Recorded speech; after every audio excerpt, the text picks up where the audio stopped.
አምስት ነገር ከመምጣታቸው በፊት አምስት ነገርን ተጠቀምባቸው።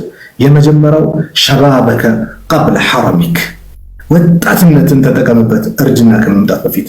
ወንድም ወጣትነት ላይ ቁርአንን በትኩረት ስትቀረው በሞባይል ሊሆን ይችላል፣ ራሱ ሙስሐፉን ከፍቶ ሊሆን ይችላል። ከአላህ ጋር ግንኙነት አሳምረው ተዓረፍ ኢለላህ ፊረኻ ሚል ሐዲስ አላ። ከአላህ ጋር በአማኑ ጊዜ ተዋወቁ። ምን ማለት ነው? በአማኑ ጊዜ ተዋወቁ ማለት ጤነኛ ሆነ ከአላህ ጋር ተዋወቅ፣ ሀብታም ሆነ ከአላህ ጋር ተዋወቅ፣ ወጣት ሆነ ከአላህ ጋር ተዋወቅ።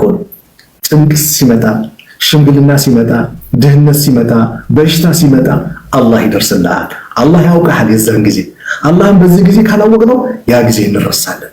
ስለዚህ እስቲ በወጣትነት እድሜ ቁርአኑ የሚያነበንብ ሰው በወጣትነት እድሜ ሰላቱ ላይ በወጣትነት እድሜ የሚያጠቃቀሙ ኢስላም የሚደግፈውን ነገር የሚጠቀም ከሆነ ወላሂ ነገ እርጅና መጥቶ ሸባበከ ቀብለ ሐረሚክ አይደል? ወጣትነትን እርጅና ከመምጣት መፍጠር ነገ እርጅና መጥቶ አልጋ ላይ ሲተኛ የአልጋ ቁራኛ ሲሆን አላህ ይጠብቃችሁ ከዚህ አይነት ነገር። ግን ምናልባት ቢሆን እንኳን መስጊድ መምጣት አልቻለም፣ መስገድ አልቻለም። ግን ወጣትነት እድሜ የአላህ ታማኝ ባሪያ ሆኖ አልፏል። የወጣትነት እድሜ በመልካም ነገር አሳልፎታል። ስለዚህ አላህ ምን ያደርግለታል? በዛ እርጅናው ቤቱ ሲሰግድ መስጊድ መጥቶ እንደሰገደ አላህ ይጽፍለታል።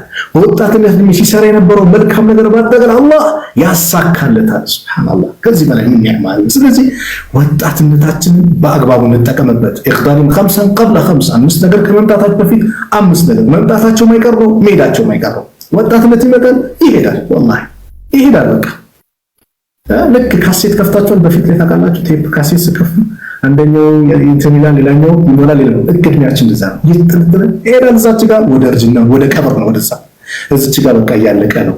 ከቤት የምትወጣበት ነው።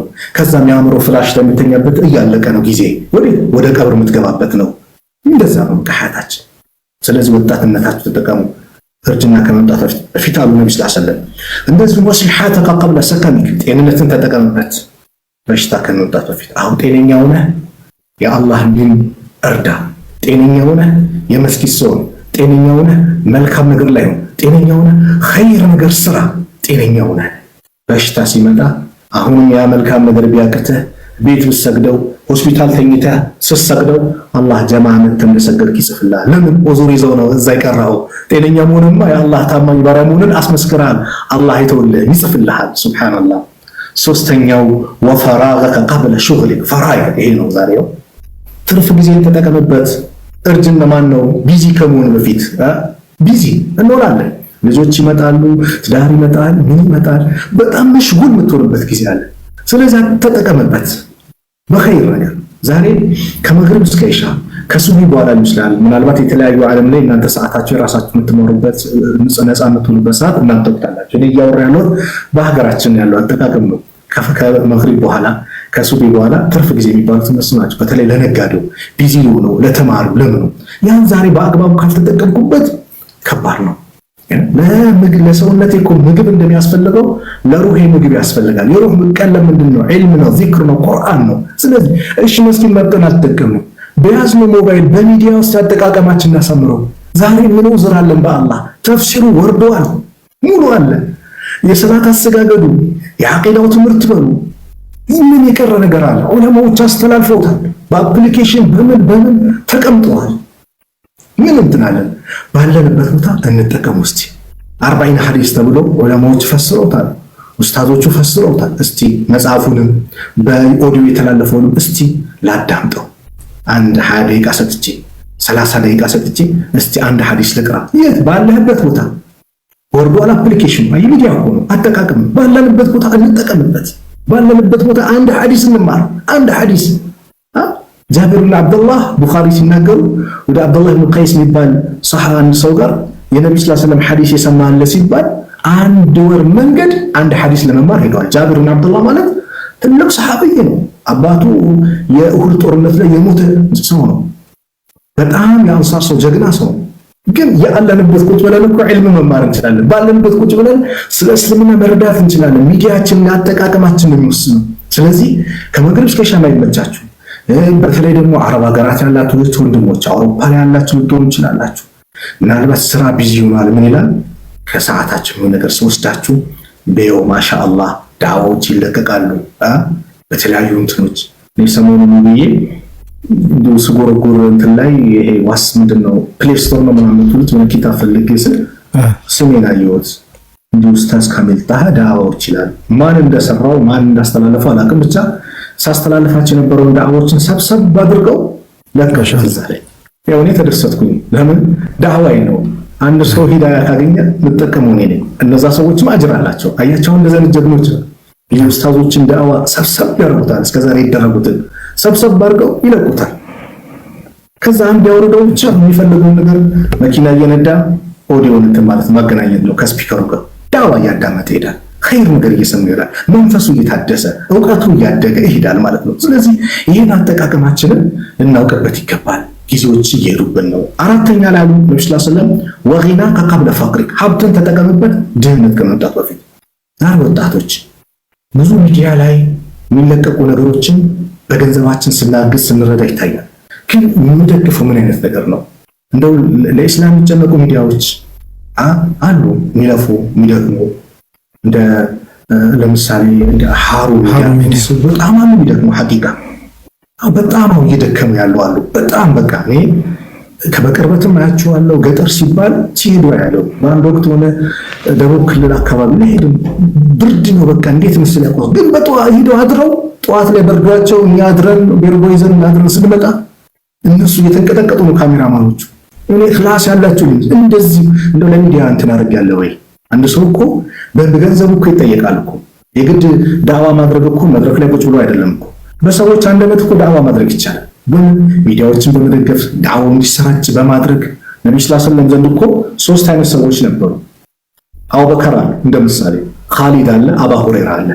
አቡበከር በገንዘቡ ኢስላምን ረዳ፣ ለኢስላም ኸደመ፣ ኢስላም እንዲሰራጭ ብዙ አደረገ። ኻሊድ ደግሞ በቁዋው በጉልበቱ ለኢስላም ያለውን መስዋዕት በአጠቃላይ ሰጥቷል። ከፍ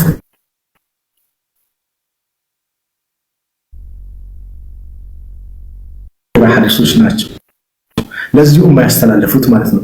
ኪታብ ስከፍት አና አቢ ሁረይራ ነው በቃ ለኢስላም አብቅቷል። ኢስላም ሶስቱም ያስፈልጉታል። ገንዘብ ያስፈልገዋል፣ ቁዋም ያስፈልገዋል፣ እውቀትም ያስፈልገዋል። እስቲ በሚዲያ ላይ ስለ ኢስላም የሚነገሩ የሚጠቀሙ ነገሮች፣ ስለ ኢስላም የሚዘረዘሩ ነገሮች ላይ ሚዲያው እንኳን አግዣለሁ ወይ ረድቻለሁ ወይ? ስለ ገንዘብ ይስጠይ በሌላው ነገር ላይ።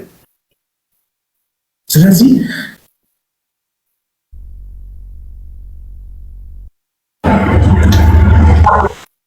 ገንዘብ ይሰራል። መስጊድ ከሰራ በኋላ ለአንድ ኡስታዝ ይቀጠር እዛ መስጊድ ላይ አንድ ሰዎችን ቁርአን የሚያስተምሩ ልጆችን ሰዎችን የሚያስተምር ይቀጠር። ስለዚህ ወራይ ደግሞ ለሱ የሆነ ክፍያ ሲባል በሚሊዮን አውጥቶ መስጊዱን ከሰሩት በኋላ ያንን ግን ለመክፈል ግን ወደኋላ ሲሉ ይታያል። ዋናው ነገር እያበላሹት። ምክንያቱም የመስጊድ ዋና ጥቅሙና ዓላማው ምንድነው? ሰዎች እንዲማሩ ነው፣ ሰዎች እንዲቀየሩ ነው፣ ሰዎች ከኢስላም ጋር ያላቸው ግንኙነት ከአላህ ጋር ያላቸው ነገር ያማረ እንዲሆን። ስለዚህ ገንዘብ ያለው ሰው ኡስታዞችን በመቅጠር ይሄው እኔ ሞጭጭ ያለው እዚች አካባቢ የሆነች ነገር ጎጆም ሰርቼ እልሃለሁ፣ እዛ ተቀምጠህ ትዳርን ይዘህ ይሄን አካባቢ አልማ፣ ይሄን አካባቢ በኢስላም እንዲንጸባረቅ አድርገው፣ ይሄን አካባቢ ትውልድን ቀይርበት ብሎ መስዋዕት መክፈል ለምን? ነገ ለአኺራ ነው። ምክንያቱም ይሄ ገንዘብ ነገ ትቼው እሄዳለሁ። ነገ ትቼው ሲሄድ ዛሬ ላይ ባለፈው ሐሙስ ዳዕዋ ላይ ያነሳሁት ነበር። ዛሬ ሐጅ ሲባል ሰው በጣም ውድ ሆነ ምናምን ብዙ ያወራል። መኪና 2 ሚሊዮን ነበረ 5 ሚሊዮን ገባ ከተባለ ሲከራከር አስተው። ለንደን ሲባል እግር ኳስ ለማየትም ብዙ በሚሊዮን ያወጣል። የሆነ ሀገራት ለመዝናናት ይሄዳል። ሱብሃንአላህ። ሐጅ ሲባል ግን ፍሪ ይይዛል። በእድሜው አንድ ቀን የአላህ ቤትን ያላየ አለ፣ ሐረምን ያረገጣል፣ ግን ብዙ ሀገራት ይዞራል። ሱብሃንአላህ። ይሄ ወላሂ ድህነት ነው። ከዚህ በላይ ድህነት የለም። ከዚህ በላይ በቀጣት እኮ የለም። ከባድ ነው። ስለዚህ ለኸይር ነገር ሲባል ሁሌ መሮጥ መሽቀዳደም። ሰው ኸይር ነገሩን ማውጣት የሚፈልገው ገንዘቡን ሞት ላይ ነው። ሞት ላይ አንተ አይደለም እኮ ሞት ላይ በቃ መከመጠማ ወራሽ ነው፣ የወራሽ ሀብት ነው። ያንተ 1/3 ነው ንዛዜ የተፈቀደው ንዛዜ ካለ። ስለዚህ ከዛ በፊት ማውጣት ነው። 5ኛ ላይ ምናሉ ሲጠቀልሉ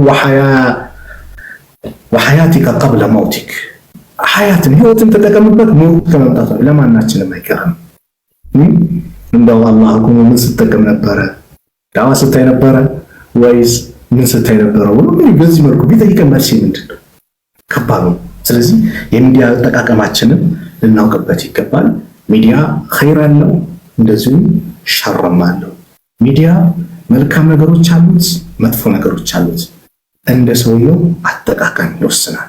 ስለዚህ ስለ ገንዘብ የሚጠየቅ ከሆነ ዳታ እየሞላው የዕለታዊ የሞላው ወራዊ የሞላው ዓመታዊ የሞላው ለፈሳድ ከሆነ ያው ሙሉ በሞላ እኔ ላይ ፈሳድ እየተጻፈብኝ ነው ማለት ነው። በገንዘቤም በቀናቶችም ማለት ነው። መላእክቶች አሉ በቀኝ በግራ ኸይሩን ይጽፋሉ፣ ሸሩን ይጽፋሉ። ምንም አያመልጣቸው። አላህ ፊት መቆም አለ፣ መተሳሰብ አለ። እንደ ተጨባጩ ደግሞ እንደ ዘመናችን ደግሞ ኢስላም እንዲስፋፋ የኢስላም ማንነት ኢስላም ሁሌም በራሱ ከፍ ያለ ነው። እኔ ለኢስላም ስሰራ ወላሂ መከበረው እኔ እንጂ ለኢስላም አልሰራም፣ ዳዕዋ አላረግም፣ ምንም እንቅስቃሴ አላረግም። አላህ ከፍ ለማድረግ ቃል ገብቷል። በቃ ከፍ ይላል፣ ሁሌ በራሱ ከፍ ያለ ነው ኢስላም። ነገር ግን እኔ ለኢስላም ባገለግል ቁጥር መከበረው እኔ ነኝ። ለኢስላም አልሰራም ስል ግን ምን አገባኝ ስል ግን መዋረደው እኔ ነኝ።